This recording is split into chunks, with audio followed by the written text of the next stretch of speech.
Imagine a telephone ringing, a heavy black bakelite phone in the New Mexico desert, 1944. You pick it up. The voice is J. Robert Oppenheimer. He warns of a storm gathering, a device of incredible power. It could end the war, or end everything. Once unleashed, it can never be contained.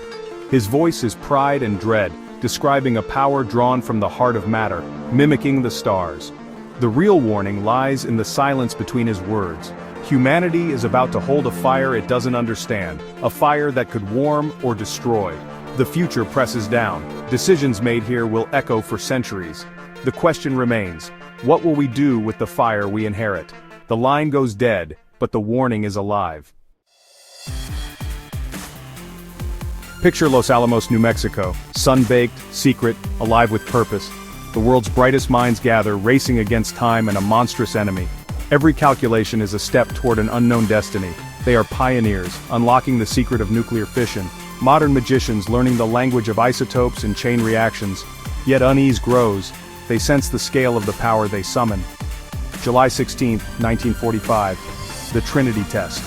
Before dawn, a light brighter than 1,000 suns fills the desert. A silent, terrifying flash followed by a deep roar.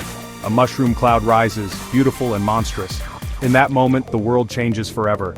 The scientists watch in awe and horror. They have succeeded. Oppenheimer recalls, "Now I am become death, the destroyer of worlds." The shadow of that cloud stretches across the century. Humanity gains the power to cause its own extinction. The nuclear age begins, an age of anxiety, Cold War, and a balance of terror. The deterrent becomes a source of global fear. Los Alamos is not just about a weapon, it's a cautionary tale. What happens when our technological reach exceeds our moral grasp? The story echoes today as we face a new powerful creation.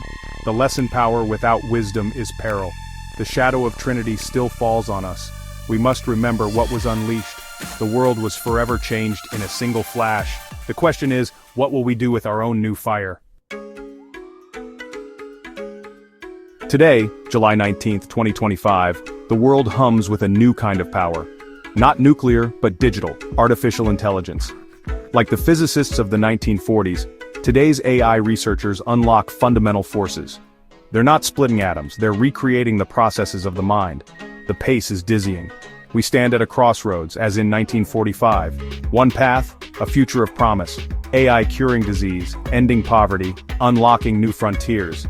A tool to uplift humanity, to build a smarter, better world. This vision drives immense investment and brilliant minds. But another path leads to darkness. AI used for control, manipulation, autonomous weapons. A future where our creation escapes our intentions. The fear Oppenheimer felt, our invention might outgrow us. In our quest for progress, we risk building our own replacement, or our own cage. The shadow of AI is real. Both nuclear and AI ages were born from competition, promise, and peril. Both raise questions beyond science, questions of ethics, philosophy, and humanity. We face a creation that could redefine our world for better or worse. The choices we make now will echo for generations. Oppenheimer's warning is new again. The crossroads is here. Which path will we choose? Today's AI researchers are the new Oppenheimers. They work in labs, not deserts, wielding data and code instead of cyclotrons. They stand on the brink of something enormous. They shape the code that will shape our future.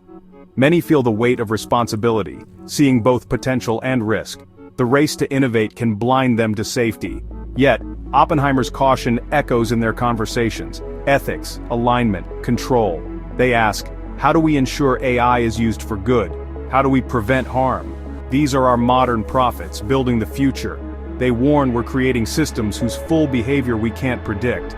Intelligences that might learn things we never taught, develop goals we never gave.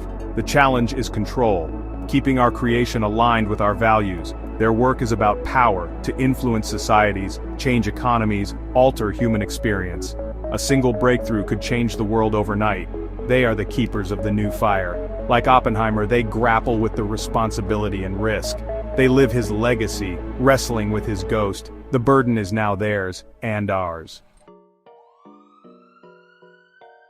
To understand the fear of creating the uncontrollable, we turn to an older story, the Golem of Prague.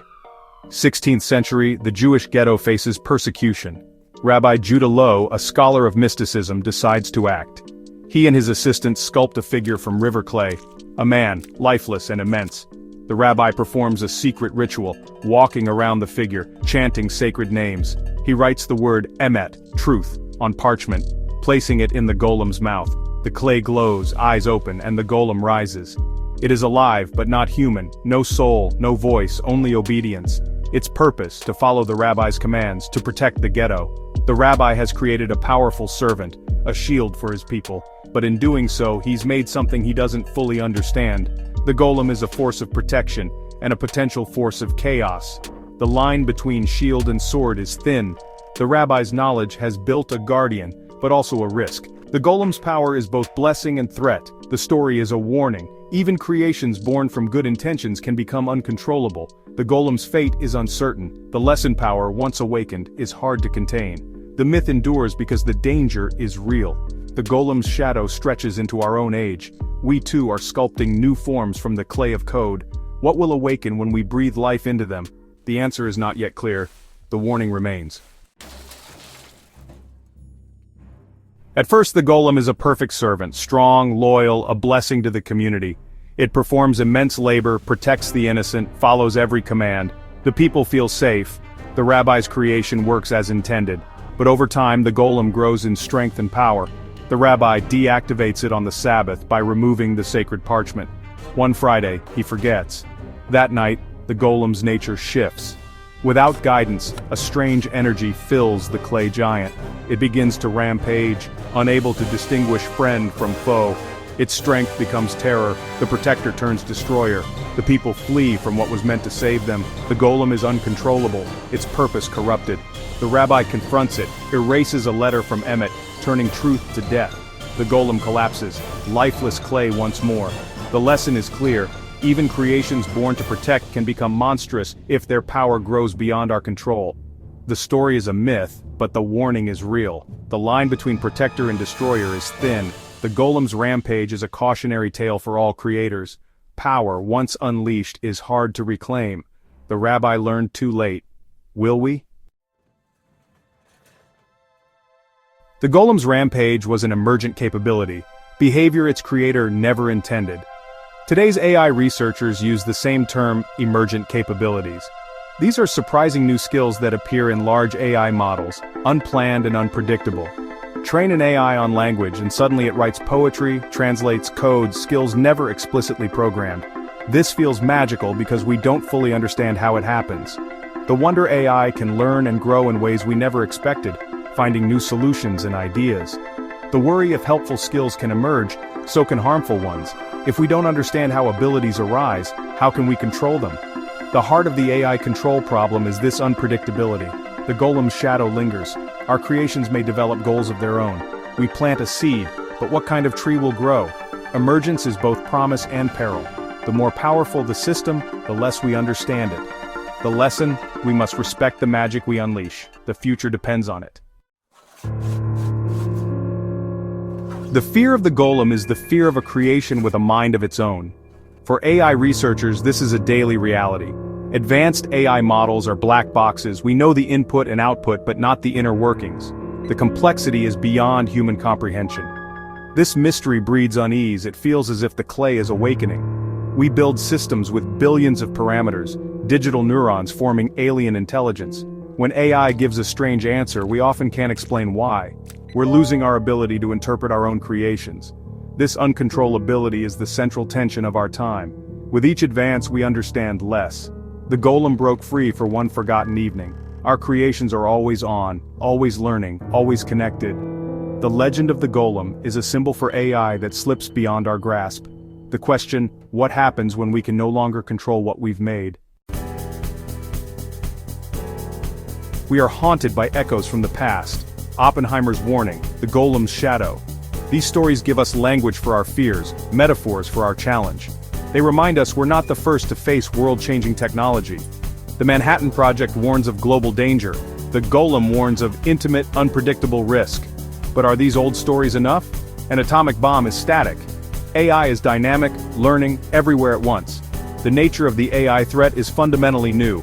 Perhaps we need new metaphors, new ways of thinking. The past offers wisdom, but we must not be trapped by it. We must face AI on its own terms with clear eyes, honor the warnings, but forge a new path.